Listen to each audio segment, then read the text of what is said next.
was kind of a back and forth where our numbers were high initially when we returned it, and kids were like, "You mean I got to do this and I got to do that?" And you're like, "Yeah." It was like, "I'll just stay at the house." Really? So then the numbers went down, and our freshmen, I'll definitely say our freshmen, they started getting a reality of, hey, you're just not getting promoted like you were socially in middle school. Like, you actually have to fulfill a credit. So that's been a nice little wake up. Okay. But I don't know if you're familiar with the House bill. Can I actually hook up right here so that I can have an angle? Yeah, you can do whatever you want. Yeah. Okay. I can move the car to whatever you want to do. Yeah. No, this would be perfect. So with the recent House bill that was passed, every district has to offer like a summer learning program, and it has to be 150 hours. Okay. So basically it's like, hey, you got to give kids summer school, even if they don't need summer school. We got to give them the opportunity to fill in some of these deficiencies that they may have taken on during COVID. So with that, it's just made things a little bit more interesting, because now I've spent a lot of my time basically recruiting to get kids to come to summer school, because we want to be able to have a staff. And the pay for teachers is great. I will say that part. Like, as far as just how much they are going to get, it's pretty appealing. For summer school? Yeah, for summer school. Okay, great. But the thing is, those teachers are like, okay, I'll do it. Now I have to recruit as many kids as possible, because I can't have 15 teachers and they're like, oh, we only got 30 kids, and it's like, we're not about to have a 1-to-2 ratio and pay you all this money. Yeah. And I'm like, well, I can't force the kids to come out here. So well, interesting. So how about, you said your crew's at Triangle Day, right? My daughter is going to graduate a week from tomorrow from Triangle Day. So finish in 8th grade, then she'll go to Jordan High School. And then I've got my little 10-month-old who just started daycare in March. And so, that's always fun. Yeah. The first drop-off is, well, it's your second kid, so yeah, completely different. I've forgotten everything though from the first one, so it's like my first one, but yeah, no, it's good. He's doing good, but no, it's pretty exciting for my daughter. She'll do well in high school. It's just academically she's pretty strong. I don't know where she gets it from, but it wasn't from you? It wasn't from me or my wife. So my first wife. So I don't know, but she does well. But socially, and I think it'll just, you know this better than I do. It'll be an adjustment. So yeah. Okay, so I have to say, over the past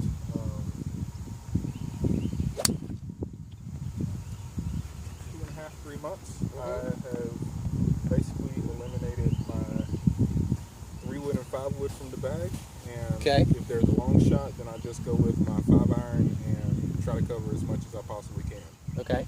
What is that right there? That's your. This is my 5. 5-wood. Okay. Yeah. Yep. Okay. And I have it set to standard, so 19 degrees. Okay. All right. Great.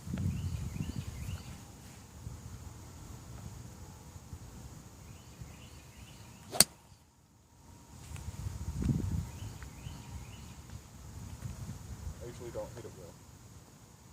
So these are better than average? Yeah, that's fool's gold right there.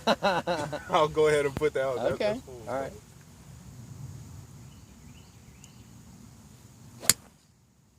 Okay.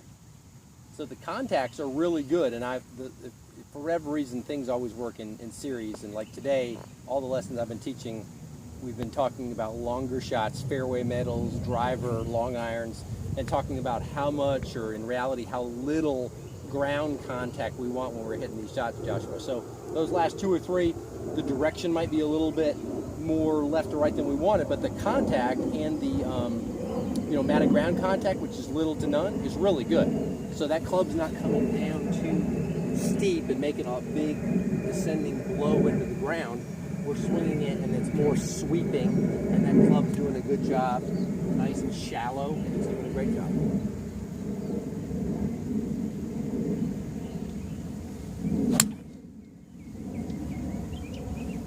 Hole's gold. It is. If I did this all the time, every time I Yeah. but literally, like, I just put them back in my bag to For come today. today. Okay, Yeah. all right. Okay.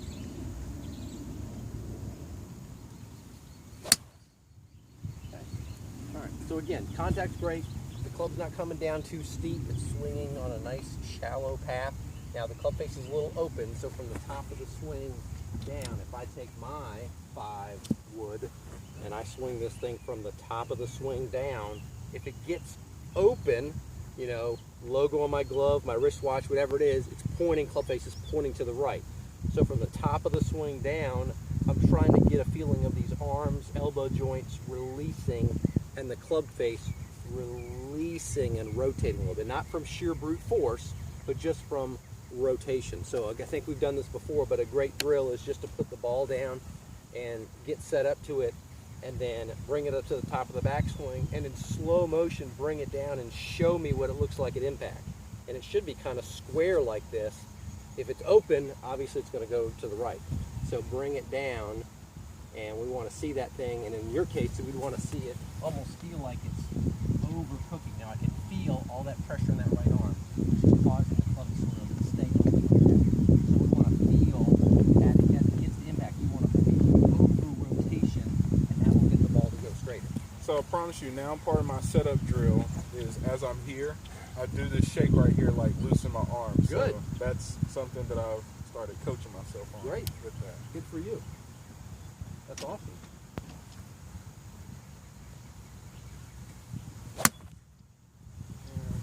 That is. Okay. That's all right. So that was just a little bit more top of the ball, a little steeper down than we wanted. That's okay. Okay.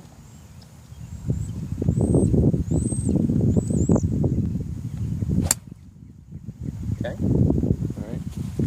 So a little divot. So again, a little bit of a divot and or the top of the ball like the one prior to tells us that there's a little bit more steepness, a little bit more descending blow there versus when you get set up to it.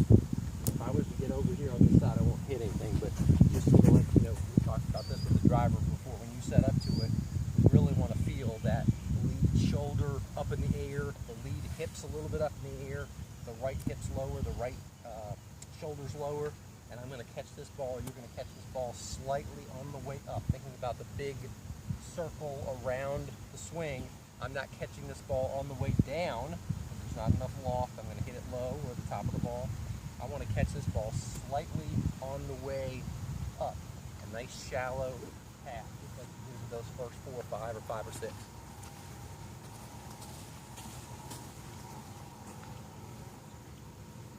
There you go. Good. Awesome. Lead shoulder. That's great. Okay. So great contact. There you go. And the golf ball is just going to the right because that club face is just lagging open. So you've got the Callaway logo glove. Yeah, Callaway glove. Every impact is pointed towards me, club face, versus you want it to be more there. At impact, you want that thing like that versus now it's like this. You want that thing over rotating, over cooked. Okay. Straighter. Instead of the final ball, but that was definitely straighter. That was a better rotation, better release. Yeah, I feel like that club face is closing, rotated.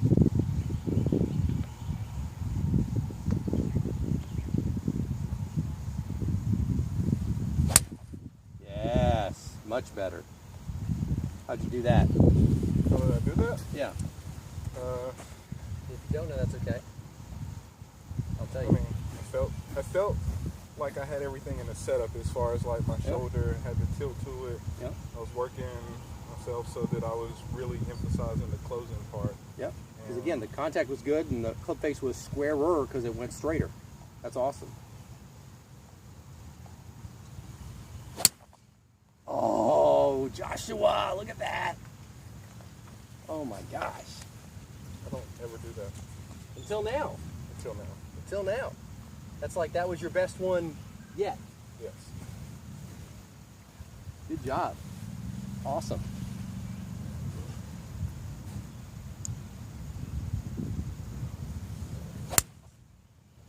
Okay. All right.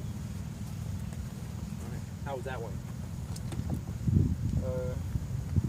I mean, it still felt good, but I did see it start to veer off. So again, that one was good, but it wasn't as good as the other one. And again, the difference there I see is, you know, we're sort of leaning into it and that club face is coming in and we're pulling into it with everything open, versus the one prior to is almost like we sort of stayed behind it and we allowed the club to sort of rotate and release a little bit more, sort of stayed behind it a little bit instead of just sort of pulling into it. That was really, really good. Good job. Really good.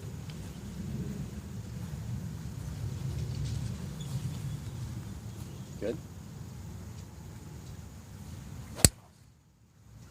Okay. I mean, I kind of started right and stayed right in Yeah. that one. It didn't have as much of, you can tell me if I'm wrong on this. Yeah, no, I mean it's definitely starting a little right and going a little right. What's our ideal direction? That's what we're looking at. That second flag on the right? Right here? Is it? I'm asking, yeah. Or you tell me. So I would say the big tree. The big tree. All right. Big tree fall hard. So let me put this out here and give it just a little bit of directional assistance. And that is, yeah, that's right over that. There you go. Perfect.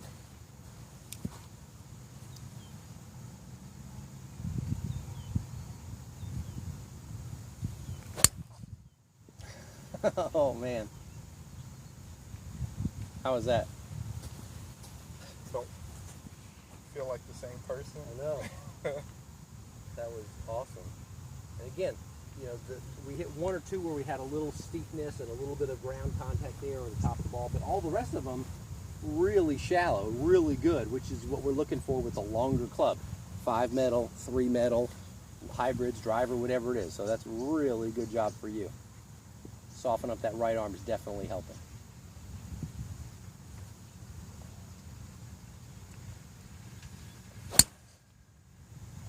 Okay. So again, contact, pretty good. That club face is just open at impact. It's lagging open. So our goal, one of our goals should be to try and overcook it. So when you get back to the ball, the toe of the club is almost hitting the ball. Like you'll never get there, but try and feel like that club is at impact. This is our tendency. We're trying to get it more like this. Over rotate it. That's what we're looking for. And it's going to go right over that tee. Not to the right of the tee, not left of it, but just right over that tee.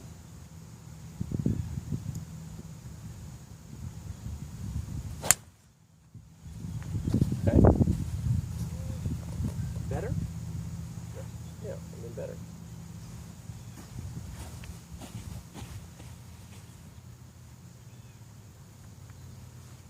Good. Good setup.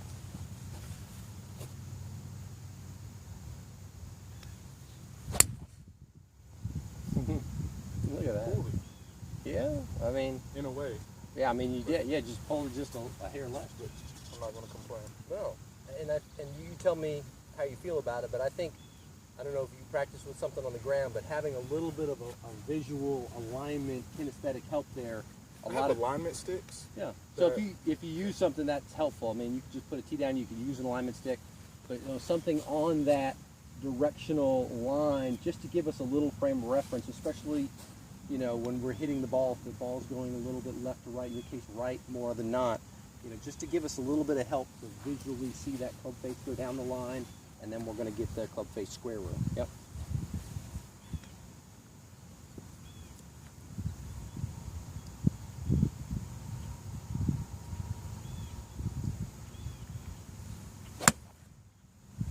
Okay. Sometimes it's hard not to get too excited when you start hitting so good like that. So just a little steep down. That's okay.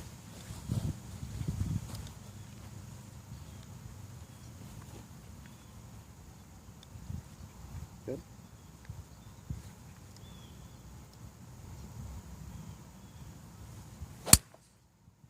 Yeah, look at that. Dang.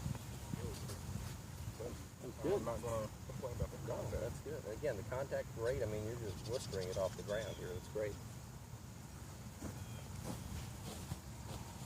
And if our misses are predominantly right, hitting a little left shot like that doesn't hurt my feelings at all. Good.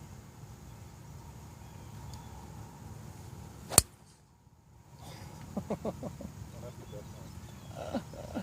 Oh my God, that's so good. Yeah, split the tree. All right, do you want to try different? You want to go 3-wood or? Sure. Yeah. I don't want to get too happy with this. No, I but mean that's just. I mean you can't get any better than that. No. Just can't. Awesome. Good shot. And again, same sort of feeling, same sort of motion. Club the hair longer, a little bit less lofted. Everything else is the same. Well, I've been telling you. I can tell you've been putting the work in. That's great. Good for you. Yeah, it's almost a daily thing. It's funny enough. So I keep a 3-iron in my office, and my boss, the principal, he enjoys golf as well. So whenever we have a quote unquote meeting of the minds, like I'm sitting at my desk and he has a 3-iron, and he's like, "So we got to make this decision." Yeah, there you go. You know, so he's talking through stuff, and Yeah. actually just brought a foam golf ball in the office. Okay. So then he's like, "I'm listening to you, but I'm just gonna Yeah. go ahead and let you know. Yeah. I'm gonna see if I can get this locked to go Yeah. over your desk." There you go. That's good.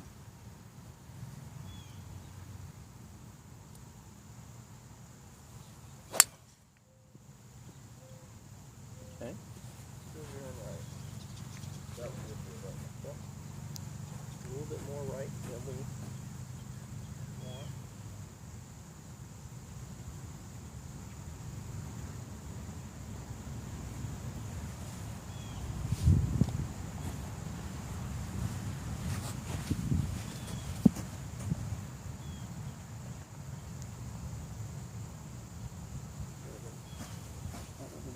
Over that right side of the tee.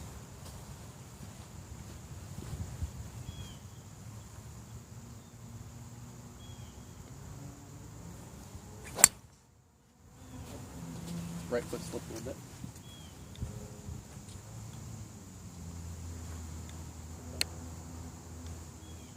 Good. What's up, George? How you doing? Good, how are you? Not too bad.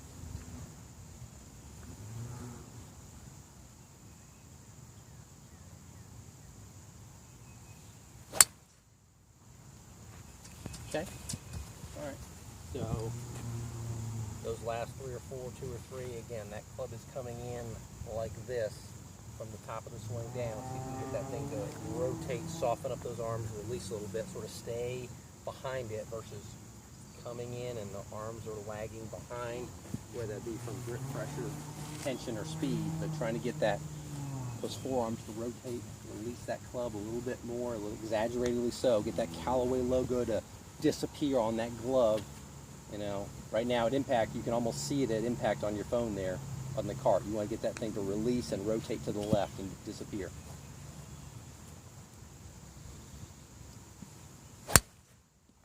Okay. The contact wasn't where you wanted, but that was it. It's okay. That was better. That was better.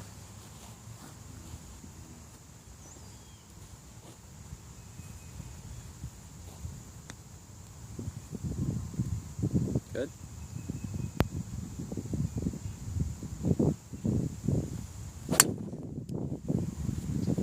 Okay. And this feels customary. All right. So a little steeper, a little bit more down than we would ideally like. That's okay. We're gonna shallow that thing out. Get that right arm to release a little bit. Square it up.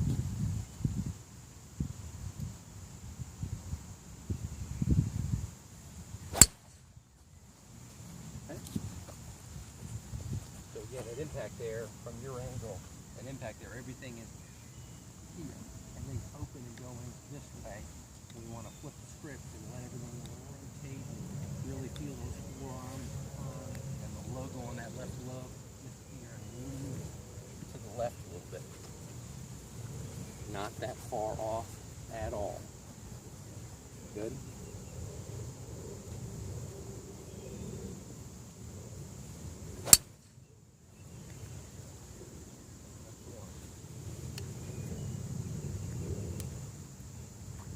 Perfect. There you go. So how'd you do it? Same Joshua, same person. The same person. I still try to emphasize the tilt, loosen up the arm instead of coming down just like the deadlight. Just try to turn it, rotate it, release it, less sort of hit at it and everything sort of freezing there. We just sort of try to rotate and release it a little bit. I mean, that was just, again, the golf ball gives us the feedback there. The flight of that ball, that thing went blistered straight because the club came through square versus the other ones, they went further right than we wanted, but they were hit well. The club face was just more open. It wasn't that far off, but the club face was just open. So I consider this a perfect setup on the golf course, like fairway flat, center flat. But then, I guess being on the, I guess you could say the rough. In the rough, yeah, sure. And then still trying to get that same action, it just doesn't happen. And I think that's where a major part of me, like just saying, screw it with the woods, has come into play. Yeah. So I mean, is there anything that I would emphasize that is going to be different? Say that I'm in thicker. So if you're in thicker grass, I mean that's the 3-wood. That's the longest club you hit off of a good lie on the fairway or off the tee. With not a lot of loft there, out of the thicker rough, it's going to be challenging. Now, you might get the ball in the rough and it almost might be teed up. But in another month or two, when we start getting this Bermuda grass that's really growing, it's going to be tough to get a club with not a lot of loft. So that's why sometimes maybe even like a 8 or 9 iron might be able to hit the ball further than a 3-wood or 5-wood out of the rough, because the ball's sitting down so much. You're not going to be able to, even though there's less loft and the club's longer, so more loft on the club is going to actually advance and get it further. So it all depends on the lie and how it's sitting. You know, but like you said, this is a perfect lie. But out of the rough there, if it's sitting and you can see a lot of the ball, that's perfect. But if the other ball is down there, you can maybe only see like half of it, then I wouldn't take a club with a flatter face, like the 3-wood or the 5-wood. Maybe a 7, 8, or 9 iron is going to be the club that you need to hit. Okay. But it's all dependent on the lie. Just like if you were playing, in a member guest or something, you had the ball in the divot like that, I might not even take the 3-wood. I might just take a 5 or 6 iron, just try and chop her out of there. And then the bunker shots, did you want to hit greenside bunker shots or fairway bunker shots or a little bit of both? Or more greenside bunker shots. And the reason I say that is because in the fairway, I usually will end up deciding like, do I want to use an 8 to get out of this, or is it low enough that I can use a 5 and try to good. Yeah, because I usually say 5 or 6 iron is probably the longest club you want to hit out of there, unless you've got like a perfect lie and you really feel good. But a 5 or 6 iron, just advancing it out there, or take, like you said, an 8 or 9 iron. But yeah, good. We'll hit a couple more of these, and then we can hit some greenside bunker shots. Yeah.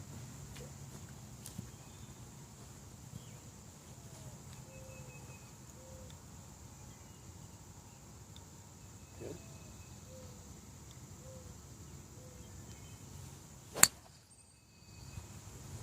Okay.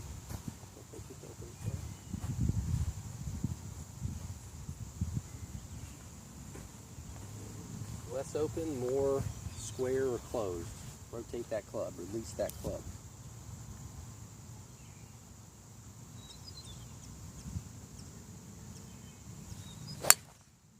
There you go, Joshua. That was a little high in the ball, but again, the flight of the ball tells us that was pretty good. One more.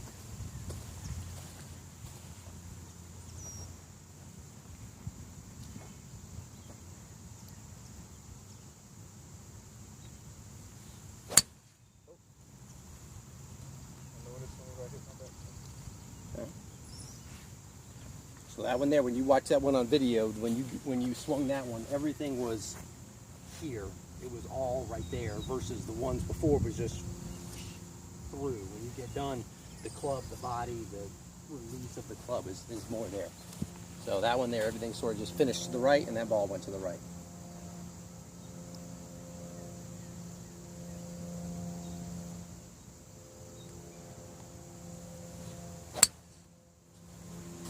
Okay.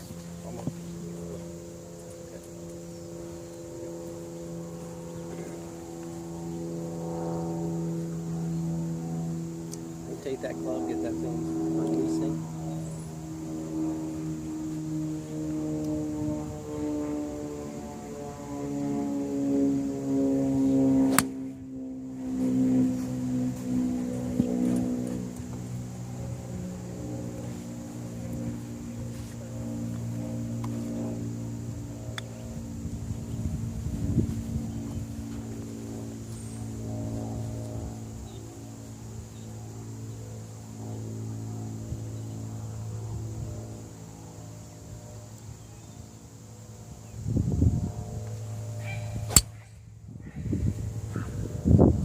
Better. Is that better? Yeah, I mean, I like the contact of it, but Yeah. I know that I was still Still off to the right. So again, to the right. as that club is the longest that will hit off the turf, tee it up too, the longest it will hit off the turf, it's going to be the least easy for us to release and rotate.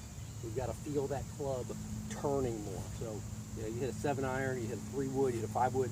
5-wood, again, was a little bit easier, less, a little bit more loft, not quite as long in the shaft, but as we get to that longest club we'll hit off the turf, we've just got to exaggerate that feeling a little bit, get that thing to turn a little bit instead of having those just fall to the right. Okay. Did you want to hit a couple drivers, or do you want to go greenside? What do you want? We've got about 20 minutes. Green side. Okay.